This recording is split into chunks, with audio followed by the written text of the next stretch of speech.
But let's unpack this. Picture this. Your dog or cat is just constantly scratching, digging. They just can't seem to get comfortable.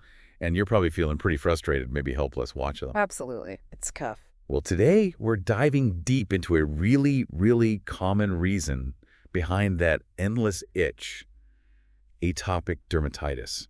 Yeah, and it's completely understandable how overwhelming it can feel for pet owners facing this. There's just so much information out there, isn't there? Totally. So our goal here is really to cut through the noise. Think of this as your straightforward guide, helping you get the essentials of this condition. Exactly. We've been looking at sources that break down, what atopic dermatitis is, what causes it, how vets actually figure it out, and the different ways it can be managed in our furry family members. Mm-hmm. So our mission today is pretty simple. Pull out the most crucial, most interesting bits you need to know, so you can really wrap your head around what's going on with your pet, why it's happening, and importantly, what can actually be done about it. Right. So let's start right at the beginning. What exactly is atopic dermatitis? Okay, so from what we've gathered, atopic dermatitis, or AD they call it sometimes, is basically a genetic thing. Their bodies overreact to stuff in the environment that's normally totally harmless. Right. Harmless things like pollens or dust mites. Exactly. And this overreaction Mm-hmm. leads to their skin getting inflamed, red, super itchy. And it's usually something that sticks around or keeps flaring up.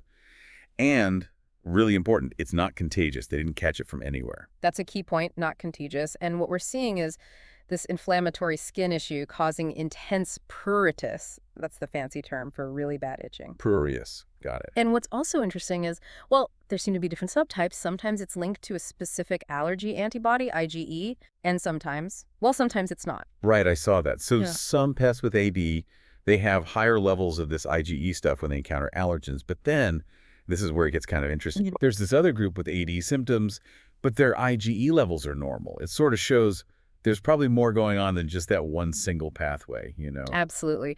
The current thinking is that AD isn't caused by just one thing. It's multifactorial is the term. A mix of their genetics, problems with their skin's barrier function, and an imbalance in their immune system. Okay, multifactorial. So like genes, skin problems, and immune system going a bit haywire. That's a good way to put it. Think of their immune system's T cells maybe not communicating right, or a tilt towards one type of immune response over another. So they're born with this tendency. Their skin isn't great at keeping stuff out. Or moisture in. Right. And then their immune system just overreacts to everyday things. Precisely. Imagine the pet's skin is like a brick wall. In AD, that wall has, gaps or cracks. Okay. So things from the outside allergens slip through more easily and bang, trigger the immune system.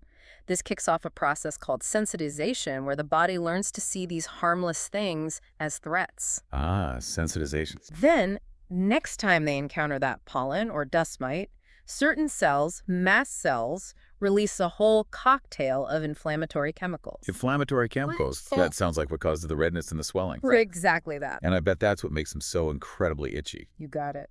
Things like histamine, which people know from hay fever, plus enzymes, cytokines, chemokines, a whole soup that ramps up inflammation and drives that intense need to scratch. Wow. And doesn't it sometimes get even more complicated? Like I read something about normal skin bacteria or yeast making things worse. You're absolutely right. Sometimes perfectly normal bacteria on the skin or a type of yeast called Melissacea can act like superantigens or just further irritate the already compromised skin. It keeps that inflammation going. So it becomes a vicious cycle. Scratching damages the skin, Making it easier for bacteria and yeast to overgrow. which makes it even itchier. Exactly, a nasty cycle. And it's not always just the skin either, is it? No, that's right. I saw it can sometimes affect other areas too. Yes, while skin is the main event, you can sometimes see issues with the eyes, conjunctivitis, maybe, and sometimes even respiratory signs like rhinitis. Okay, that gives a really solid picture of what AD actually is. So who gets this? Does it hit all dogs and cats the same? Not quite. Both can definitely get it, but the genetic link seems, clearer and maybe stronger in dogs. Okay. In dogs, it's considered polygenetic, lots of genes involved, and the environment definitely plays a huge role in whether those genes actually lead to symptoms. In cats, the genetics are a bit fuzzier, less understood. And how common are we talking? Is this something vets see like all the time? For dogs, yeah, it's pretty common. Estimates vary, but maybe somewhere between, say, 3% and 15% of the dog population might have it. Wow, that's a lot. It is. For cats, we don't have solid numbers, but the general feeling is it's probably less common than in dogs. And does, like, where they live matter? Mm. Climate and stuff? Oh, absolutely. AD is everywhere, worldwide. But local factors, temperature, humidity, the specific pollens and molds in that area, they definitely influence the seasonality, how severe it gets, how long the flare-ups last. Right. Makes sense. Okay, what about breeds? Are certain dogs or cats just more likely to get this? Definitely for dogs. Ooh, We see clear breed predispositions here in the U.S. Let's see. Boston Terriers, Boxers, Cairn Terriers, Shar okay.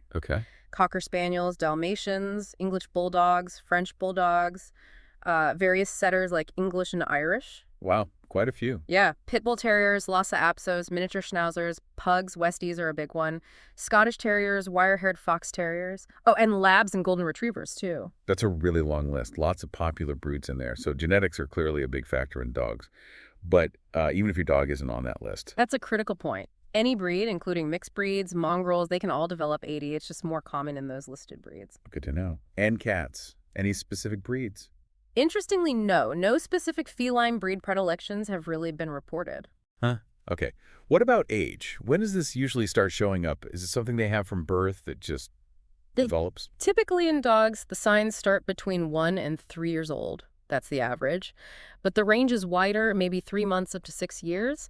Often you'll notice it before they hit age 3, even if it was mild at first. And cats. Cats tend to be a bit later, or maybe 6 months to 2 years old is typical for onset. Hmm.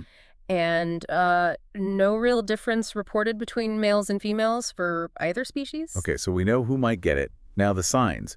What are the absolute telltale signs that make you think, maybe this is atopic dermatitis? The number one sign, the absolute hallmark, is that pruritus, the itching. Right. You'll see intense scratching, rubbing against furniture, constant licking, maybe even biting at their skin. And it's really crucial to understand most of the skin changes we actually see. They're caused by the self-trauma from trying to relieve that itch. Ah, so the initial problem might be subtle, but the scratching makes it obvious. Exactly. The primary lesions, before they start going at it, can be really hard to spot sometimes. Are there clues in their history? Things an owner might notice over time? Yes, definitely. Certain things are really suggestive, like did the itching start mainly on the face, paws, or in the armpits? Did it start when they were young? Is there a family history, other related pets with allergies? Also, did it seem seasonal at first, maybe worse in spring or fall, but then gradually become a year-round issue? Okay. And a big one. Do they keep getting skin infections or ear infections that seem to clear up with treatment, maybe steroids, but then just come right back? And does it seem to be getting progressively worse over time? Those are big flags. And for cats specifically?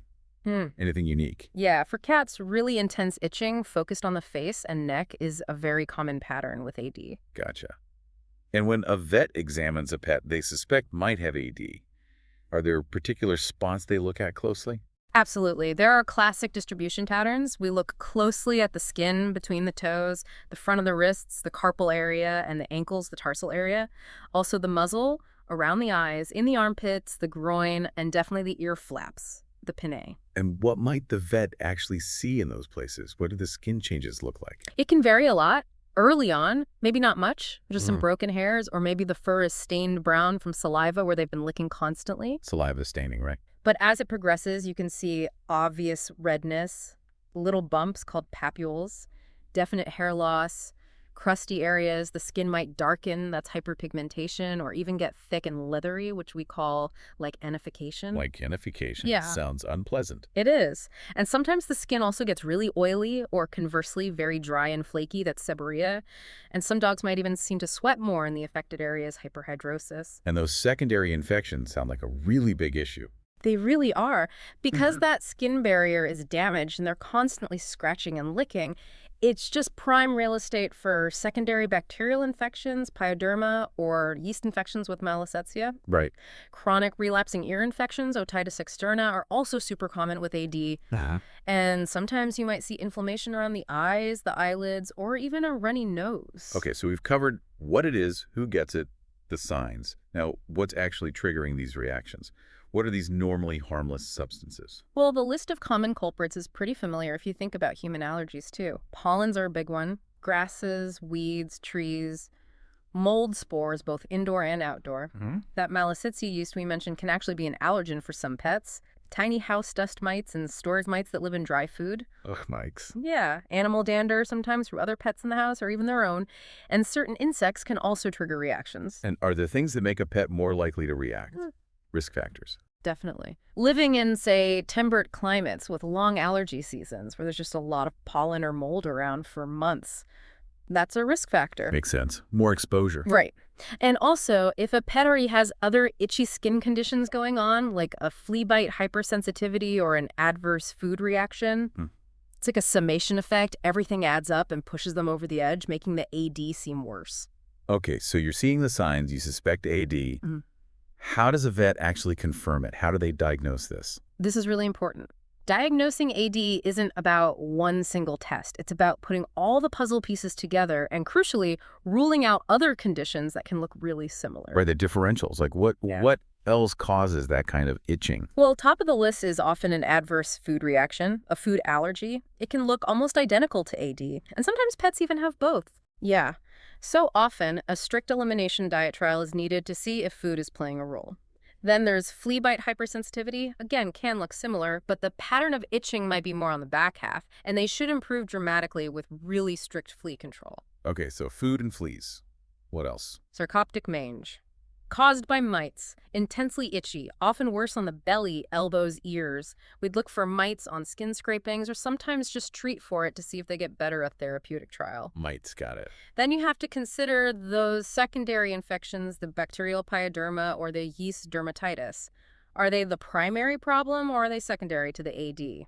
We use cytology, looking at skin samples under the microscope to check for bacteria and yeast. Cytology, okay. And finally, contact dermatitis reacting to something they touch, like bedding or floor cleaner. That usually affects areas with less fur, like the belly or feet, and is often very red and angry right where the contact happens. So it really sounds like detective work. Ruling things out methodically. What about blood tests? Can regular blood work help? You know, routine blood work like a CBC or chemistry panel, it doesn't usually give a definitive yes or no for AD. Sometimes, especially in cats, you might see high numbers of a type of white blood cell called eosinophils, particularly if fleas aren't involved, but it's not consistent. So blood work isn't the magic bullet. What are the key steps to diagnosis then? It really boils down to the history. When did it start? Where does it itch? Is it seasonal? Then the physical exam findings, where are the lesions? What do they look like? And most importantly, systematically ruling out all those other potential causes we just discussed. So allergy testing isn't the first step. No. It's crucial to understand that we don't diagnose AD based solely on allergy testing, whether it's a blood test or a skin test. Those tests come later, usually to help guide treatment like immunotherapy. That's really interesting. I think many people assume allergy tests are the diagnosis. Can you explain a bit more about the role of those tests and the difference between the main types? Sure. So the two main types are serologic allergy tests, blood tests looking for those IgE antibodies against specific allergens. Okay, blood tests. And intradermal skin testing. That's more like the skin prick tests humans get, where tiny amounts of allergens are injected just under the skin surface to see if there's a local reaction, like a little hive or wheal. Right, blood test versus skin test. What are the pros and cons of each? Well, the serologic blood tests are convenient, right? Just a blood draw, no shaving, no sedation usually needed. Easier on the pet, maybe? Potentially. But the big downside is they can't reliably distinguish between an animal that's just been exposed and made antibodies versus one that's actually clinically allergic and having symptoms because of that exposure. You can get false positives. Meaning it says they're allergic, but they aren't really reacting. Exactly. And false negatives, too. Plus, the panels only test for a limited number of allergens. The reliability can vary between labs. And remember that subset of AD pets who don't have high IgE anyway. These tests won't help them. Okay, so blood tests have limitations. What about the intradermal skin test? What are the advantages there? Intradermal testing is generally considered more physiologically relevant. You're seeing a direct reaction in the target organ, the skin. Makes sense. If they get a nice big wheal where, say, the dust mite allergen was injected, it's considered more likely to be clinically significant. And many specialists feel the results are a better guide for formulating immunotherapy allergy shots or drops. the success rates might be slightly higher. But it's not perfect either, right? What are the downsides? No, definitely not perfect. Interpretation can be tricky, especially in cats. Their reactions are often much smaller and harder to read. It requires shaving a patch of fur, usually on the side, and the pet typically needs sedation or light anesthesia. Ah, sedation. Some owners worry about that. Understandably. Fair. And just like blood tests, you can still get false positives or negatives. A reaction doesn't automatically mean that specific allergen is the main driver of their itching. Okay. What about taking a small piece of skin, a biopsy? Can that diagnose AD? A skin biopsy is really more useful for ruling out other conditions that might mimic AD, like certain autoimmune diseases or even some types of skin cancer. Ah, so it helps exclude other things. Exactly. While there are characteristic inflammatory patterns often seen in biopsies from AD pets, those patterns aren't unique only to AD. So a biopsy alone can't definitively confirm it, but it's a valuable piece of the puzzle in ruling out other possibilities. Right. So diagnosis is really about history, exam, and ruling things out. Okay. Once you have that diagnosis, what are the treatment options? How do you manage this? I think the first and maybe most important thing for owners to understand is that AD is usually manageable, but very rarely curable. It's often a lifelong condition. Lifelong. Okay. It might wax and wane, get better and worse, but ongoing therapy is typically needed to keep the pet comfortable and maintain a good quality of life. It's not usually a quick fix. Got it. So managing expectations is key. What are the main strategies vets use? Our sources point to several key approaches. A really important one, especially for long-term management, is immunotherapy. You might hear it called hyposensitization or allergy shots, or now there are under-the-tongue drops too. Immunotherapy, like building tolerance. Essentially, yes, you give the pet tiny, gradually increasing doses of the specific allergens they reacted to on testing. The goal is to desensitize their immune system, make it less reactive to those triggers over time. And how do they decide which allergens go into the mix? That's based on the allergy test results, either the skin test or the blood test, combined with the pet's history. When are they itchy? What are they likely exposed to where they live? It's a bit of an art, and protocols aren't completely standardized across the board. And does it work well? Is it effective? It's considered a preferred treatment by many dermatologists, especially if the signs are present for many months of the year, or if you really want to try and minimize the need for other meds like steroids. The success rate is pretty decent. Maybe 60 to 80% of dogs and cats will see a significant reduction in their itching.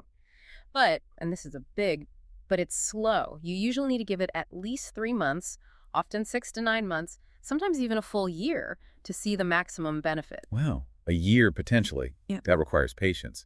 What else can help? Maybe faster, or for pets where immunotherapy isn't an option? Another really effective medication for controlling that chronic itch is cyclosporine. It's an immunosuppressant. Cyclosporine. Okay. Its effectiveness is often comparable to corticosteroids for itch relief, but it usually takes longer to start working, maybe 1 to 4 weeks, to see a good effect. Slower onset than steroids then. Yes. But an advantage is that once the pet's doing well, you can often reduce the frequency, maybe dose it every other day, or even just twice a week in some cases, which helps minimize potential side effects. Regular blood work monitoring is usually recommended, especially in cats, and sticking with the brand name product is often advised for consistency. Okay. Now, steroids. We hear about prednisone for itchy dogs all the time. Where do they fit in? Corticosteroids are, well, very effective for rapid relief of intense itching. They're great for breaking that awful itch-scratch cycle and getting flare-ups under control quickly. So good for flare-ups. Yes, definitely. But because of the potential for side effects with long-term daily use, the goal is usually to use them for short periods or taper down to the lowest effective dose, maybe given every other day, rather than relying on them constantly if possible. What kind of steroids? Prednisolone is common for dogs, often started daily, then tapered to alternate days. For cats, oral steroids or sometimes longer-acting injections like methylprednisolone might be used, often less frequently. What about antihistamines, like Benadryl or others we take? Do they help pets with AD much? Honestly, antihistamines are generally much less effective than steroids or cyclosporine for the significant itching of AD in pets. They might provide some mild benefit for some individuals, maybe used alongside other things. So not a primary treatment usually. Not usually for moderate to severe cases. There are several types used in dogs, like hydroxyzine or diphenhydramine. In cats, chlorpheniramine is sometimes tried. The reported efficacy in cats is really variable, maybe only helping 10% to 50% of them noticeably. And dosage varies a lot depending on the specific drug. Okay. Then there's that newer one, oclacitinib, brand name Apoquel. How does that fit in? Right, oclacitinib. It's a Janus kinase inhibitor, specifically targets pathways involved in itch and inflammation. It's proven very effective for controlling chronic allergic itch in dogs. How quickly does it work? It works fast, often providing relief within hours, similar in onset and overall effect to glucocorticoids for many dogs. It's usually given twice daily initially, then reduced to once daily for long-term maintenance. Any downsides? Well, its long-term safety is still being studied compared to older drugs, and it's not approved for dogs under 12 months of age or those with serious infections. Monitoring is still important. Okay, so lots of medication options. Are there important precautions or side effects owners should know about for these main categories? Yes, definitely. With cyclosporine, potential side effects can include gastrointestinal upset initially, and long-term, things like gum overgrowth or increased susceptibility to infections need monitoring. Regular blood work is key. Right. Steroids? Corticosteroids, especially long-term, can cause increased thirst and urination, increased appetite and weight gain, panting, muscle weakness, thinning skin, and increase the risk of infections like UTIs or secondary skin infections. Careful dosing and monitoring are crucial. And antihistamines. Usually quite safe, but sedation is the most common side effect. Sometimes they can cause paradoxical excitement or mild GI upset. They need to be used cautiously in pets with certain other conditions. Oclacitinib. With oclacitinib, GI upset like vomiting or diarrhea can occur. There's also potential for effects on the bone marrow or increased risk of infections with long-term use, which is why monitoring and appropriate use are important. Good to know. Are there any interesting drug interactions? I think I saw something about cyclosporine. Yes, that's right. Using cyclosporine concurrently with the antifungal drug ketoconazole can inhibit the breakdown of cyclosporine.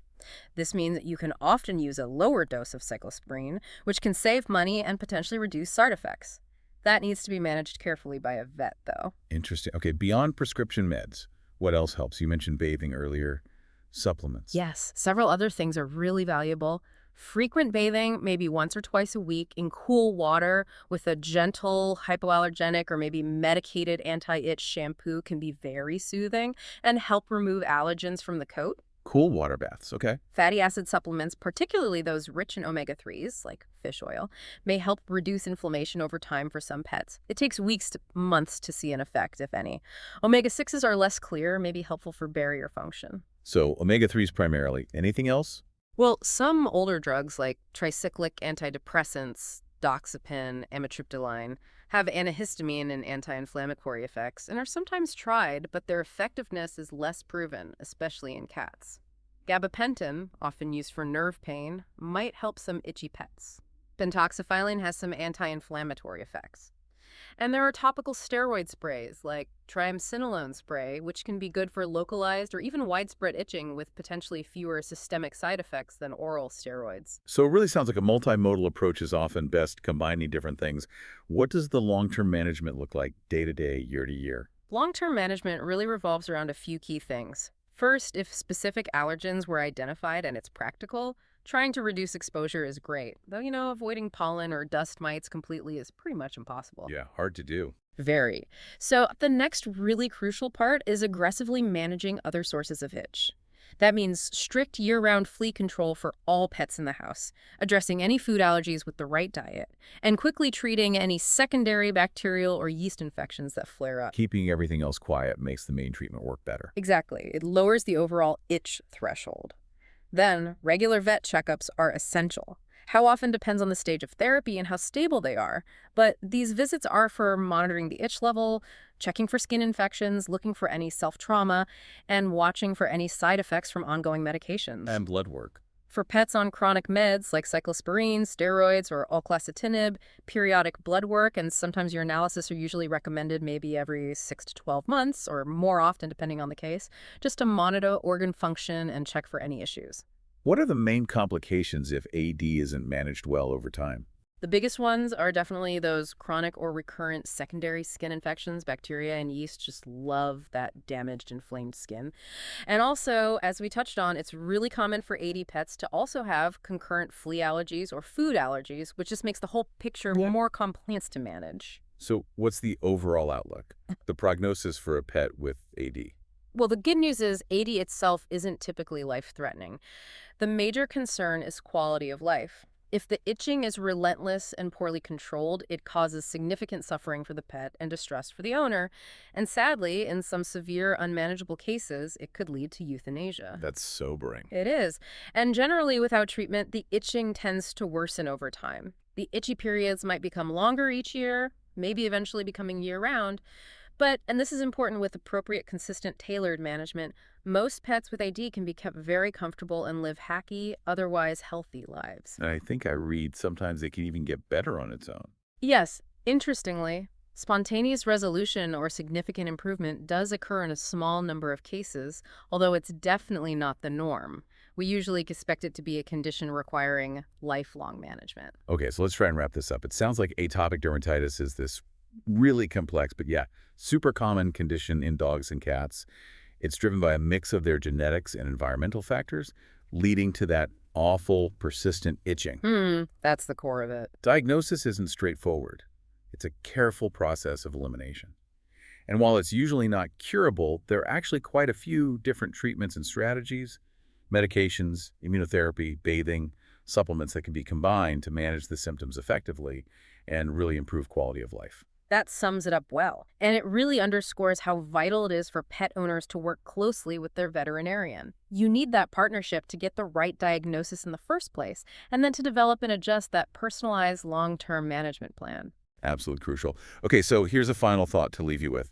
Considering this complex dance between genes and environment in causing atopic dermatitis in pets, what might that suggest about how other allergic conditions develop?